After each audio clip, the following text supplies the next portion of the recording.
Hello students, तो आज हम इस वीडियो में डिस्कस करने वाले हैं बीएससी फर्स्ट ईयर का first paper mechanics and wave motion का important part central force and their properties. तो वन बाय वन हम समझेंगे क्या होता है सेंट्रल फोर्स, क्या होती है उसकी प्रॉपर्टी इन डिटेल। पर हाँ, वीडियो को शुरू करने से पहले आपसे मेरी रिक्वेस्ट है, अगर फर्स्ट टाइम आप चैनल पर विजिट कर रहे हैं तो चैनल को सब्सक्राइब कर लीजिए, वीडियो को लाइक कीजिए और कमेंट भी कीजिए। ओके, तो करते हैं वीडियो की शुरुआत और समझते हैं सेंट्रल फोर्स। सेंट्रल फोर्स, तो सेंट्रल फोर्स है एक्चुअली में क्या, इसको हम लोग बहुत सिंपल वे में समझते हैं और उसके साथ साथ डेफिनेशन भी लिखेंगे, जिससे आपका नोट्स भी प्रॉपरली प्रिपेयर होता जाएगा। तो सेंट्रल फोर्स है क्या? सेंट्रल फोर्स बहुत सिंपल तरीके से अगर डिफाइन करना है तो आप ये बोलोगे कि या तो फोर्स किसी पॉइंट पर लगेगा, किसी पार्टिकल पे लगेगा, या तो वो टूवर्ड द फिक्स पॉइंट होगा या अवे फ्रॉम फिक्स पॉइंट होगा। सिर्फ इतनी सी बात आपको समझनी है। तो मैं क्या लिख रहा हूँ, when a force acting on a particle in such अ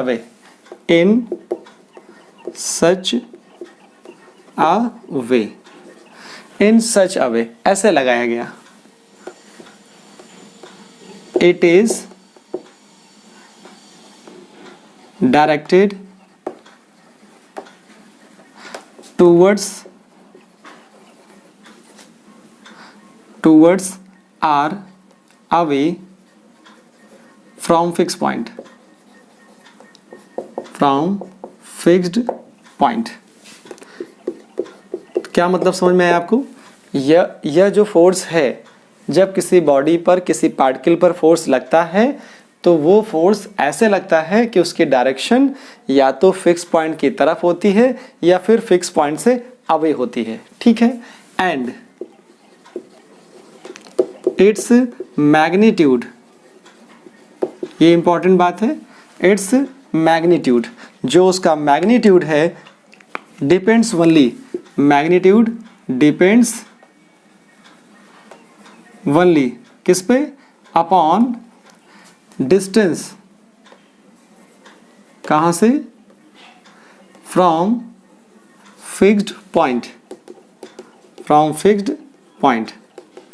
और जो उसका मैग्नीट्यूड है वो डिपेंड करता है distance from a fix point से। ये बात आपको समझनी है। अब इसी चीज़ को लिखा कैसे जाता है, समझा कैसे जाता है ग्राफिकली, वो भी आप देखिए। मैंने यहाँ लिखा है कि इसका जो रिप्रेजेंटेशन होता है, जो सेंट्रल फोर्स है वो एफ से लिखा जाता है।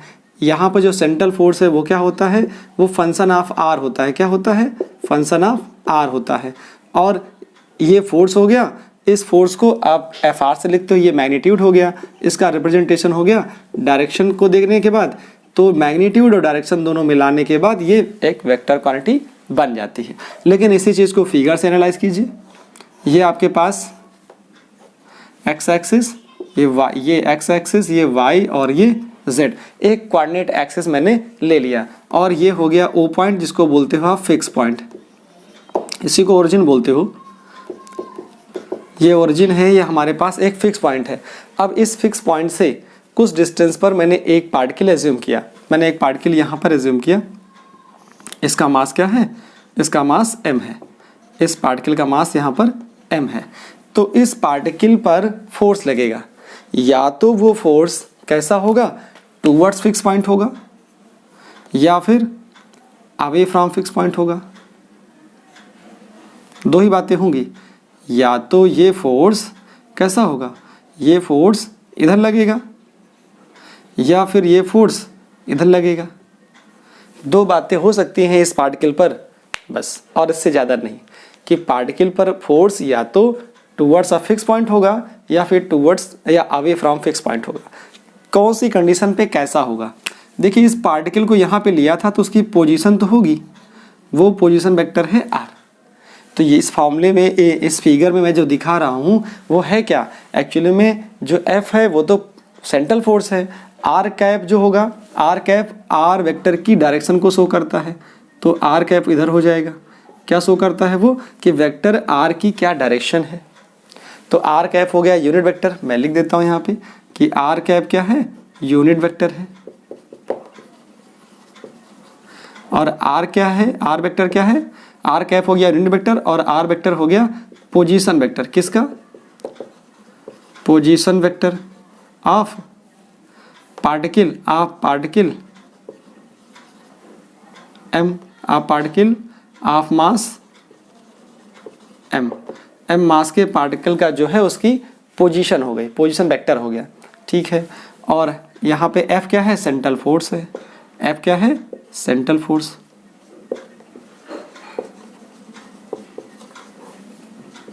और ये क्या चीज है, एफ आर, एफ आर है फंक्शन ऑफ आर है, फंक्शन ऑफ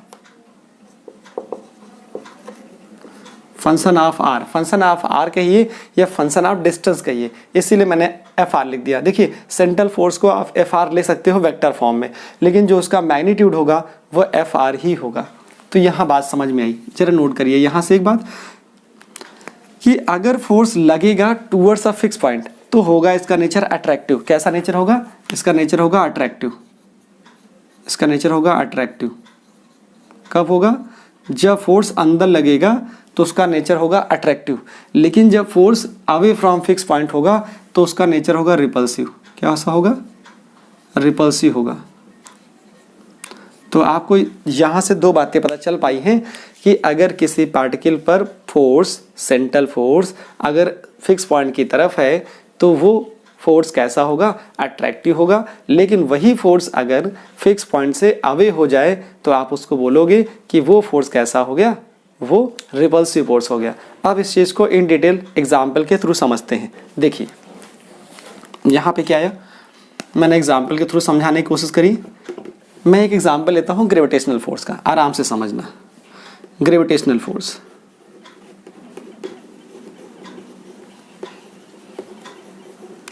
ग्रेविटेशनल फोर्स ऐसे ही एक्सिस में एज्यूम कर लेता हूं।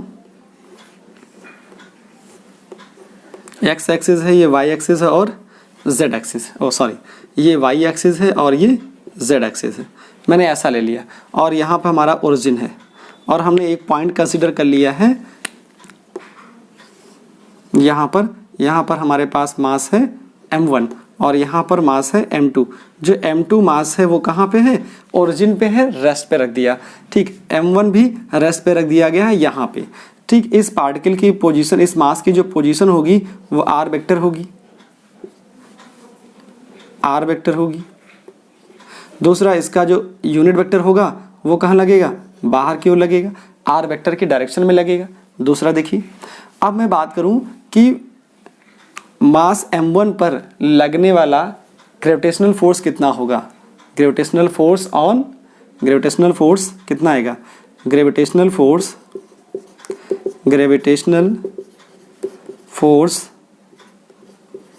Of gravitational force on m1 due to m2 क्या आने वाला है, डैश किया, आपने लिखा F12। इस पर जो फोर्स लगेगा, 1 पर जो फोर्स लगेगा 2 की वजह से कितना आने वाला है। देखिए पहले तो होता है G, m1 m2 और उनके बीच के डिस्टेंस का स्क्वायर, ये तो होता है ग्रेविटेशनल फोर्स, इसकी वजह से इस पे लगने वाला फोर्स। ठीक, तो इसकी वजह से इस पे जो फोर्स लगेगा उसकी डायरेक्शन क्या है, उसकी डायरेक्शन ये होगी। ये वाला फोर्स कैसा आ गया, ये वाला फोर्स आ गया F, ये आ गया। तो m2 की वजह से m1 पे लगने वाले जो फोर्स की डायरेक्शन है वो इस साइड में है, ये आ गया। अच्छा ये वेक्टर है, ये अभी स्केलर है, इसको वेक्टर बनाइए तो यहाँ से क्या करना पड़ेगा, यहाँ आर कैप से मल्टीप्लाई करना पड़ेगा। तो क्या सही है, आप देखोगे ये गलत है क्योंकि आर कैप इस डायरेक्शन में है और फोर्स इस डायरेक्शन में है। तो क्या हो गया, होगा कुछ नहीं, अगर दोनों के डायरेक्शन अलग अलग हैं तो मुझे यहाँ लगाना पड़ेगा नेगेटिव, यहाँ लगाना पड़ेगा नेगेटिव। नेगेटिव का क्या मतलब हुआ, नेगेटिव का मतलब हुआ अट्रैक्टिव फोर्स। क्या हुआ, अट्रैक्टिव फोर्स। सिर्फ इतनी बात समझनी है।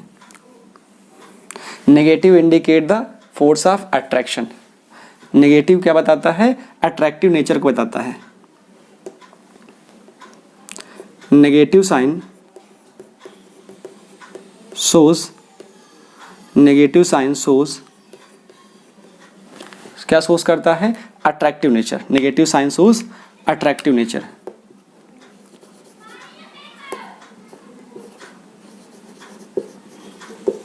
अट्रैक्टिव नेचर, बस इतनी बात समझनी थी। क्या शो करता है? अट्रैक्टिव नेचर को शो करता है। इतनी बात आपको अच्छे से समझ में आ गई।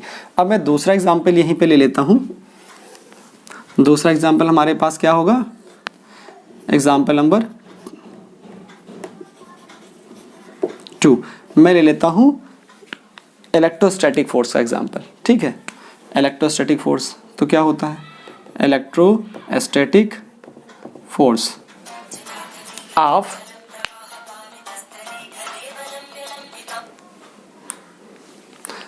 इलेक्ट्रोस्टैटिक फोर्स मैं लेने जा रहा हूं।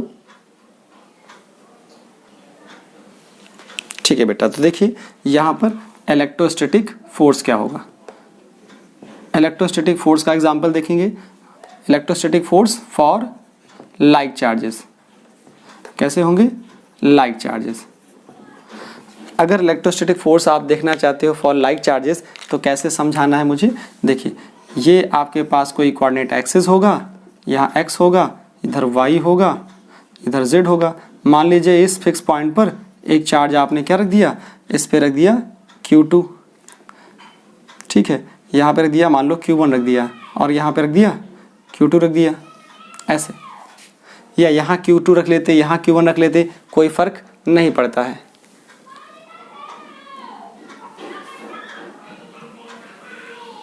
ठीक है बेटा, तो यहाँ पे कोई फर्क नहीं पड़ता है। तो आप देखोगे कि यहाँ पे मैंने रख दिया Q2, तो आप देखो इसकी पोजीशन वेक्टर कितनी है? इसकी पोजीशन वेक्टर है हमारे पास, इसकी पोजीशन वेक्टर हो जाती है R। अब R इसकी पोजीशन वेक्टर हो गई। अब पोजीशन वेक्टर होने का मतलब क्या आया? कि इसका जो यूनिट वेक्टर होगा वो होगा इस डायरेक्शन में, R कैप इस डायरेक्शन में आ गया, क्योंकि वो तो लगता है किसकी डायरेक्शन में लगेगा? वो तो लगेगा ऑलरेडी पोजीशन वेक्टर की डायरेक्शन में लगेगा, लग गया। अब यहाँ पर क्या आया कि इसकी वजह से इस पे लगने वाला फोर्स किधर होगा? इस चार्ज की वजह से इस पे लगने वाला फोर्स। तो मैंने क्या लिखा? मैंने लिखा कि force on Q2 due to Q1 क्या लिखा जाएगा? F21। ये हो गया वेक्टर फॉर्म में। तो क्या आने वाला है? यहाँ से क्या आ गया? यहाँ से आ जाएगा 1/4 pi epsilon not Q1 Q2। ये आया Q1 Q2 आ गया। और क्या होगा? उनकी बीच की डिस्टेंस का स्क्वायर। लेकिन अभी क्या है ये तो केवल मैग्नीट्यूड फॉर्म है, स्केलर फॉर्म है। इसका मतलब इसको R कैप से मल्टीप्लाई करोगे। अब यहाँ देखना, इसमें और इसमें क्या फ़र्क है? यहाँ पर जो फोर्स, ये इस पे जो फोर्स लगाएगा, इस चार्ज पे जो फोर्स लगाएगा, उसकी डायरेक्शन क्या होने वाली है? उसकी डायरेक्शन होने वाली है, क्योंकि सेम चार्ज एक दूसरे को रिपल करते हैं, तो रिपल्सन की जो डायरेक्शन होगी वो आएगी F21। कहाँ आ रहा है? बाहर आ रहा है। यहाँ पे क्या हो रहा था ज़रा देखो, यहाँ पे जो फोर्स था F12 वो कहाँ था? F12 जो डायरेक्शन की फोर्स थी वो थी अंदर और R कैप बाहर था। यहाँ पर क्या है? यहाँ पे R21 और R कैप दोनों सेम डायरेक्शन में है। जब सेम डायरेक्शन में होते हैं तो यहाँ पे लगाना होता है पॉजिटिव। अब क्या देख रहे हो कि फोर्स हमारा कैसा आ गया? फोर्स हमारा पॉजिटिव आ गया। तो पॉजिटिव क्या इंडिकेट करता है? पॉजिटिव सोर्स क्या करता है? पॉजिटिव सोर्स, पॉजिटिव साइन क्या शो करेगा? Positive sign source repulsive force.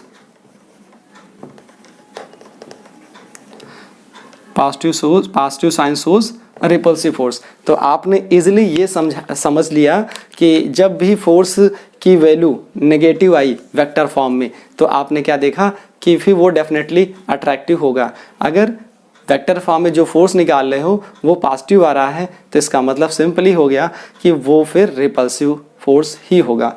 तो इस तरह से आपने ये सीखा कि सेंट्रल फोर्स की डेफिनेशन क्या होती है, उसका रिप्रेजेंटेशन कैसे होता है, फिर उसके एग्जाम्पल सीखे। अब हम लोग बात करेंगे प्रॉपर्टीज़ की, तो आप इसका स्क्रीनशॉट ले लीजिए, फिर हम लोग प्रॉपर्टीज़ की बात करते हैं। तो अब बेटा हम बात करेंगे प्रॉपर्टीज़ की, तो स्क्रीनशॉट आपने ले लिया होगा। तो पहली प्रॉपर्टी है सेंट्रल फोर्स की कि सेंट्रल फोर्स इज अट्रैक्टिव। कब अट्रैक्टिव होगा ये आपने एक्सप्लेनेशन से समझ लिया है। अट्रैक्टिव कब होने वाला है,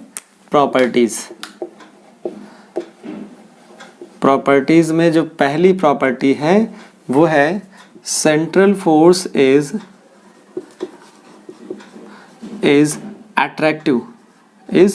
अट्रैक्टिव। कब होगा attractive, if F vector is less than 0। आपने देखा कि फोर्स अगर नेगेटिव आ रहा है तो अट्रैक्टिव होगा। एंड रिपल्सिव, कब होगा repulsive if F vector is greater than 0।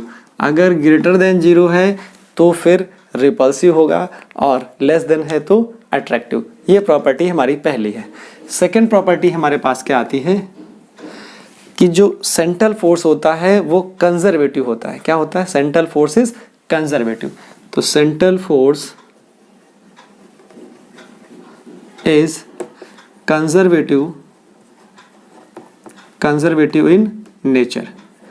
Conservative nature का एक ही मतलब है, सिर्फ एक मतलब है कि जो सेंट्रल फोर्स है, work done by central force does not depend upon path, that is work done by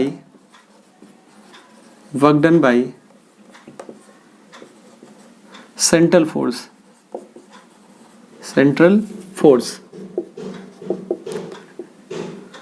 does not depend upon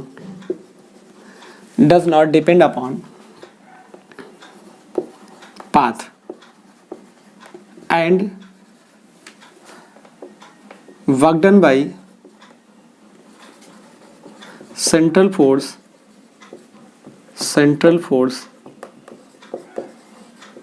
is zero। किसके लिए जीरो होता है, for a close loop is 0 for closed path. Close path के लिए अगर work done 0 है और जिस फोर्स के थ्रू आप वर्क कर रहे हो अगर उसके थ्रू वर्क डन 0 है क्लोज पाथ के लिए, और जिस फोर्स के थ्रू आप वर्क डन निकाल रहे हो अगर वो पाथ पे डिपेंड नहीं करता, इसका सिंपल मीनिंग है कि फिर वो कंजर्वेटिव ही है। तो कैसे समझना है इस चीज़ को, देखिए मैंने एक सिंपल सा ऐसा लॉजिक दे दिया आपको। ये आपके पास एक्सिस था, यहाँ z था, ये x है और ये y है।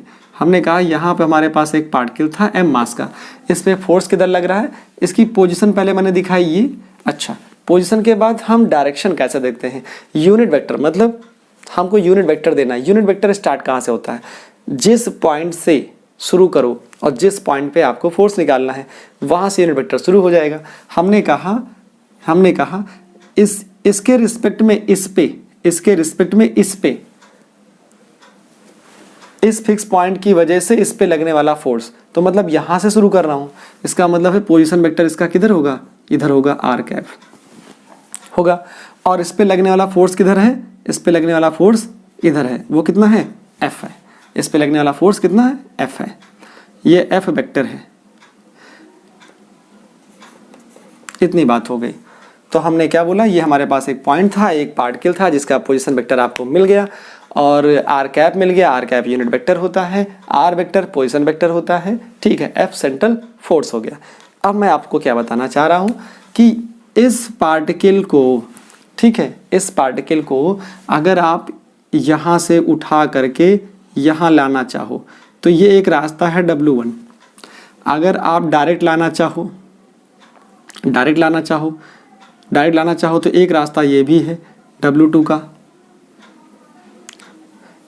W2 एक रास्ता ये है, और एक रास्ता हो सकता है आप ऐसा टेढ़ा मेढ़ा करके यहाँ ले आओ, तो ये रास्ता हो गया आपके पास W3। तो कंजर्वेटिव का मीनिंग इतना आसान कर देता है आपको वर्क डन निकालने में कि देखिए यहाँ से क्या आ जाएगा, W1 = W2 = W3।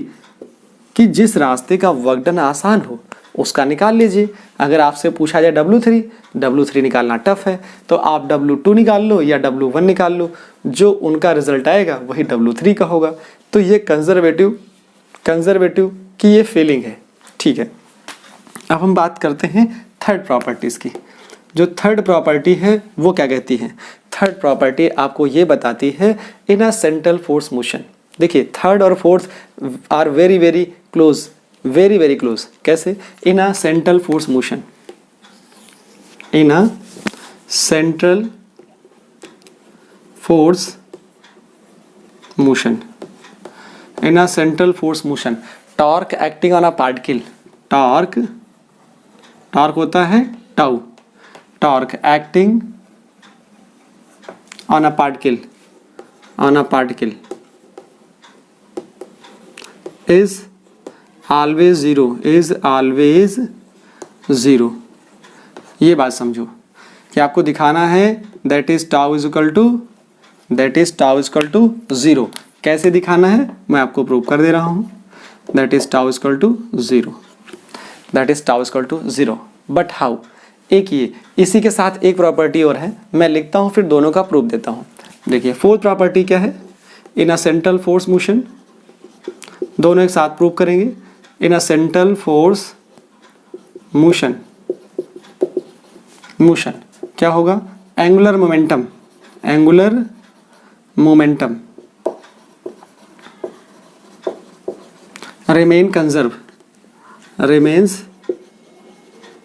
remains conserve.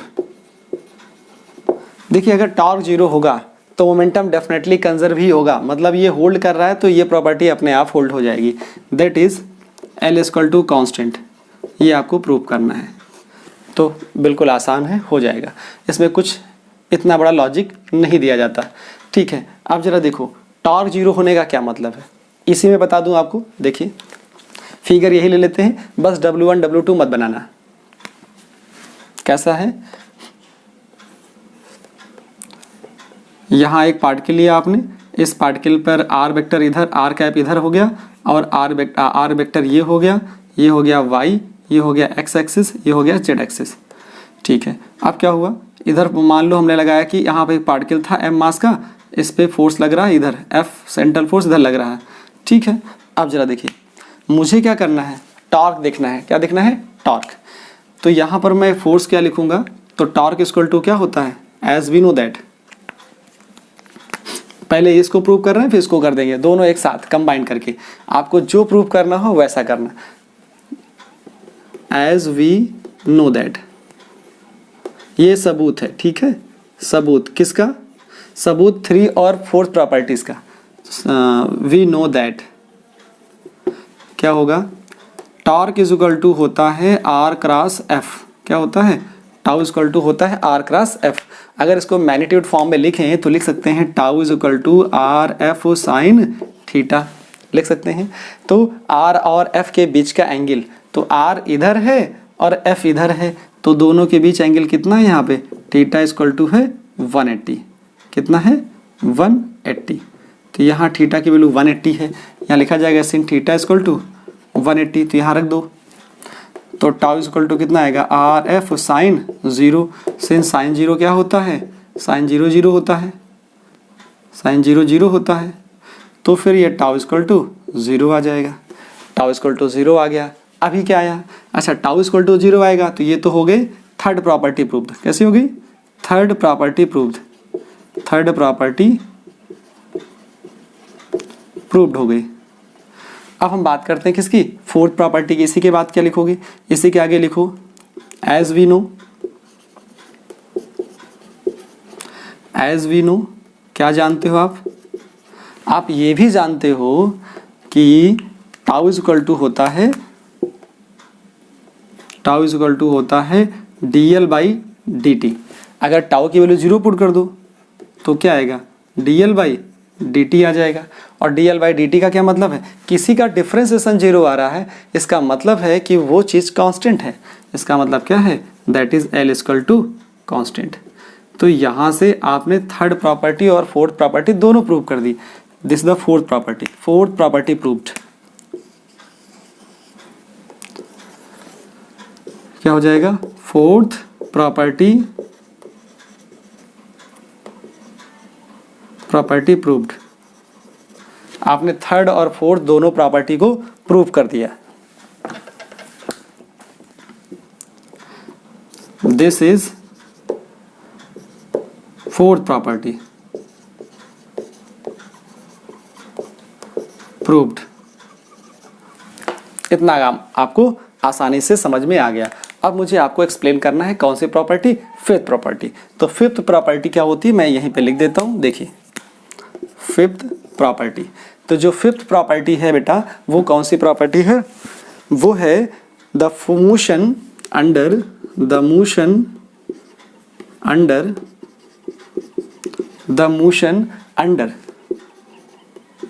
Central force, the motion under central force. तो जो मोशन अंडर सेंट्रल फोर्स होता है, इसमें ये बोला जाता है the motion under central force is always क्या बताना है, motion under central force is always confined to a plane, is always confined to a plane. Simple सा ये प्रॉपर्टी फिफ्थ है।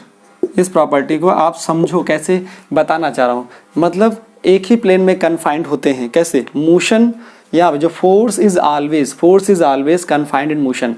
तो आप समझो कि जैसे आप सोलर सिस्टम देखते हो, उस सोलर सिस्टम में क्या है कि सन अपनी जगह फोकस रहता है और अर्थ रिवॉल्व करती है। तो कैसा उसका फिगर बनता होगा, इस फिगर को जरा एज्यूम करो। मतलब कुछ ऐसा सीन होता है, यहाँ कहीं सन होता है, यहाँ कहीं सेंटर ले लिया, यहाँ कहीं आपके पास अर्थ है, ये हो गया अर्थ। तो अर्थ ऐसे टेंजेंशियली मूव करेगा। अर्थ कैसा मूव करेगा, टेंजेंशियली, उसकी वेलोसिटी v, जिधर v होता है उधर p होता है, ठीक है। और ये हो गया इसका पोजीशन वेक्टर, ठीक। और जो l होता है वो l कहाँ लगता है, वो एक्सिस पे ही लगता है। l हमेशा कंजर्व ही रहेगा, l हमेशा इसी डायरेक्शन में लगेगा। l कहाँ लगेगा, अलोंग द एक्सिस लगेगा। इस चीज़ की जरा फीलिंग ले लीजिए। मतलब मैं बताना चाह रहा हूँ कि फोर्स ऑलवेज कन्फाइंड है। फोर्स का मतलब r और p हमेशा इस बोर्ड के प्लेन में ही रहेगा।